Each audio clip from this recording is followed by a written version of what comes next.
जय माता दी। अल्टीमेट ज्ञान में आपका हार्दिक स्वागत है। आप सदा खुश रहें, माँ से यही प्रार्थना करते हैं। दोस्तों, आपने बहुत बार सुना होगा खेचरी मुद्रा के बारे में।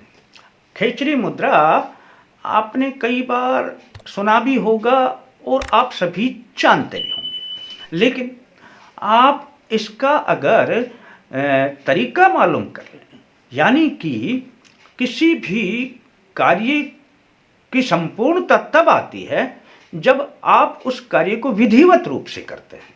आप इसका तरीका समझ लेंगे तो आपको इसमें सफलता अवश्य मिलेगी। खेचरी मुद्रा। अब खेचर शब्द को आप जानते हैं। खग, खेचर, नभचर, अंडज, ये सभी अपने जो उड़ने वाले पक्षी हैं उनके पर्यायवाची हैं, यानी सभी उन्हीं के नाम हैं। अब खेचर जो आकाश में उड़ता है, खेचरी मुद्रा में भी लगभग तो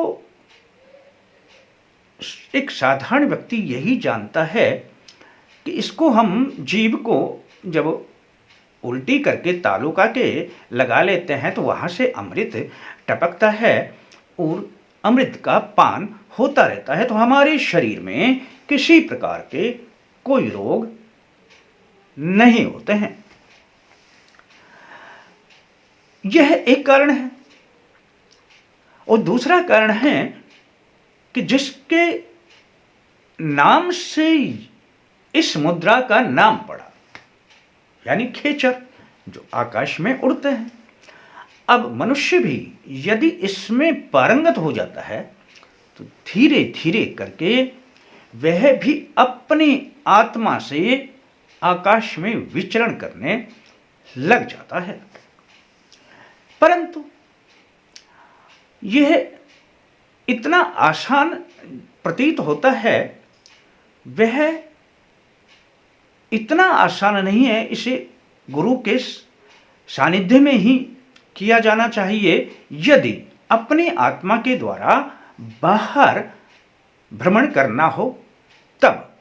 वैसे साधारण रूप से आप यदि करते हैं तो आप बहुत अच्छी बात है, आपको विशेष फल प्राप्ति होगी। और धीरे धीरे करके यदि आप करते हैं तो उसमें आपको अपने आप ही कोई ना कोई अनुभव आना अवश्य लग जाएगा।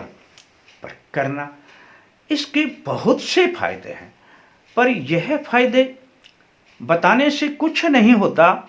आप जब लगाएंगे तो स्वयं ही जान पाएंगे। मैं सिर्फ इसकी विधि बताऊं, आप इसे ध्यान से देख लें। जब भी आप जिह्वा को तालुका के लगाएं ऊपर मोड़ करके, तो इसको जैसे लगाने के बाद आप जैसे ही बैठते हैं आराम से, तब आपने अपना जैसे अनुलोम विलोम करते हैं इस प्रकार की मुद्रा में श्वास को खींचना है और दूसरे नाक से छोड़ना है। जब आप ऐसा करते हैं तो जब आप श्वास को खींचेंगे तब आपने जीभ को भी खींचना है।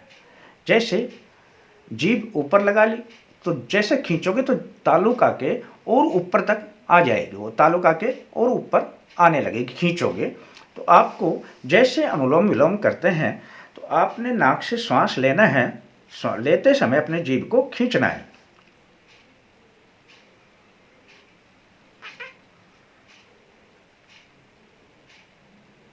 अब पूरी जीभ अंदर चलेगी।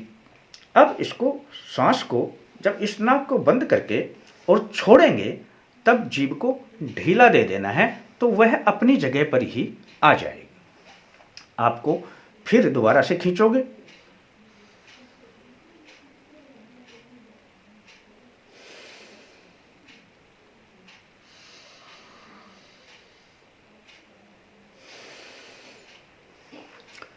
जब आप सांस को खींचेंगे अनुलोम विलोम के द्वारा तो जीभ अंदर चली जाएगी और धीरे धीरे करके आपकी जीभ की लंबाई भी बढ़ने लग जाएगी।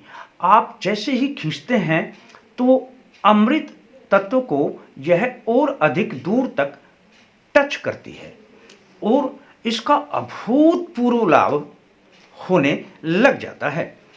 दोस्तों, आप इसे करें और इसका पूर्ण फायदा उठाएं।